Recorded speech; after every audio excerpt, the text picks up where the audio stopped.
Deməli, məşhur psixoanalitik Karl Gustav Jung 3 tip qadın göstərmişdi. Birinci tip erosu həddindən çox yüksək olan qadınlar. Bu qadınlar şuuraltı olaraq analarının yerinə keçmək istəyirlər, atalarına sahib olmaq üçün. Bu qadınlar sonradan evli kişilərlə münasibət qurur və ailələri dağıtmaq istəyirlər. Şuuraltı olaraq belə bir arzuları və istəkləri var. Uşaqlıqda həyata keçirmədikləri arzuları öldükdən sonra həyata keçirmək istəyirlər. Evli kişilərlə münasibət qururlar, onların ailələrində problemlər yaradırlar. Ailə dağıldıqdan sonra onlar həmin kişilərlə münasibəti də pozurlar və yeni axtarışlara çıxırlar, yeni ailələri dağıtmaq üçün.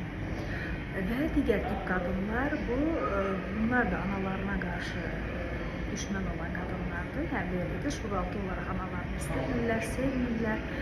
Bu qadınlarda isə birinci tip qadınların əksinə olaraq onlar evli kişilərlə münasibət qurmurlar. Əksinə, bu qadınlar bir növ xəstə qadınlardır. Daha çox öz uşaqlıq yolları ilə bağlı problemləri olur. Bunların hamilə qalmaqda çətinlik çəkirlər, insanlarla çox uşaq düşürmələr olur və s.